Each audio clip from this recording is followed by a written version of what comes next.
तपाईले सोच कस्तो गर्नुपर्छ भन्दाखेरि चाहिँ स्वयं आर्यले चाहिँ आयुको बुद्ध हुनुहुन्छ।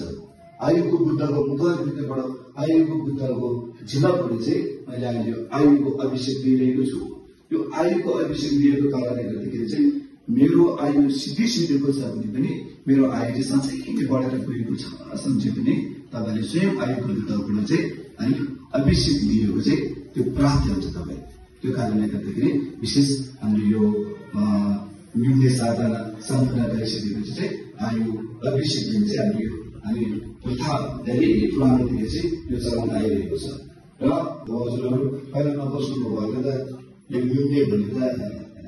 छुट्टीको कुरा त हामी सोच्नु भयो होला, तर न्युने बस्दाखेरि कस्तो छ कस्तो थियो भने अहिले हाम्रो अध्यक्षज्यू है अब हाम्रो अध्यक्षज्यू मात्रै होइन, हाम्रो श्रोते गुरु पनि म त रातभरि निद्रा लागेन, यता पल्टिने उता पल्टिने है सूर्य पनि निद्रा नलाग्ने हो। यथार्थ कुरो सत्य कुरो हो। भोकले त्यति गाह्रो हुँदैन, तिर्खाले चाहिँ एकदम गाह्रो हुन्छ कि है। साइन्सले पनि के भन्छ अनि तपाईँको पानी चाहिँ 3 दिनसम्म पिउनु पाएन भने चाहिँ बस्नु गाह्रो हुन्छ भन्छ कि। ठिक जस्तो सास चाहिँ 3 मिनटसम्म सास फेर्नु पाएन भने त्यो मान्छे चाहिँ मृत्यु हुन्छ भन्छ। अब त्यो खानाको त्यति गाह्रो सुकिरहेको छ नि, पढ्दा पढ्दा अब यहाँ पानी पिउनु पाउने यो भाडाटिकमा धेरै वर्ष अगाडि म गुगामा जाने भन्दा अगाडि अनि त्यहाँ हाम्रो ममहरू एकजना ममले चाहिँ लोप्चे हुनुहुन्थ्यो, उहाँले चाहिँ न्युनेको स्पोन्सर गर्नु भएर अनि हाम्रो एकचोटि न्युने राखेको थियो। अनि उहाँ चाहिँ पहिलो प्रथमचोटि बस्नु हुँदै रहेछ न्युने चाहिँ। त्योभन्दा अगाडि न्युने भने कस्तो थियो भने थाहा छैन बिचरा चाहिँ। अनि अब थाहा हुनेहरूले त अब गुरुहरूले यसो भनेको त थाहा हुन्छ, थाहा नहुने त खाने बेला पनि अलि लजाएको जस्तै अलि अप्ठ्यारो लागेको जस्तो खाना पनि कम बेलुका सुत्दाखेरि पनि पानी पनि दिनभरि पानी नखाएर अनि बेलुका सुत्दै पानी नखाएर सुत्दैछ अनि राति त एकदम गाह्रो हुँदैछ अनि त्यो नखाने दिनको सिधै चाहिँ भोलिपल्ट खानेको दिनमा चाहिँ चासीको दिनमा चाहिँ मम हजुरले नुने कस्तो भयो भनेर सोध्दाखेरि पाको उमेर पाकोहरू चाहिँ अस्ति मैले भनेको कुरामा है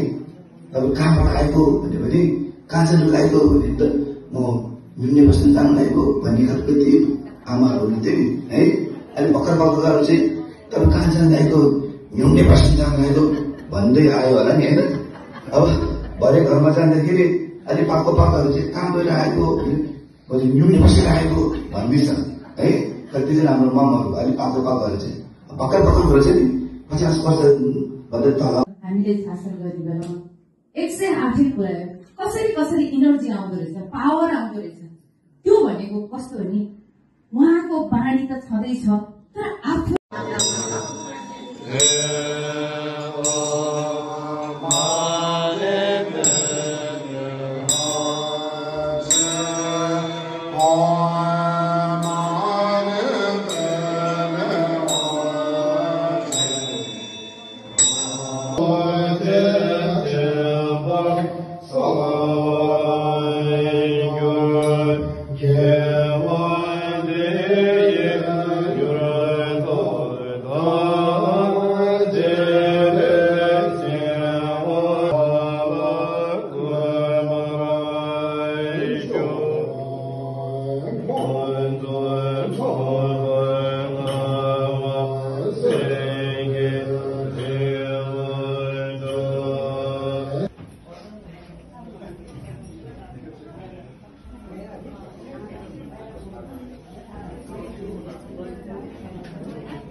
विवेक पोखरबाट 2005,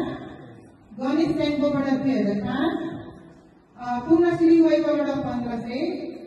तुलबहादुर पाक्नेबाट 5000, इन्द्रमाया भोलेबाट 3000, निरु भोले 2020, कुकुमाया घन्टेबाट 1515, कृष्ण लोचनबाट 500।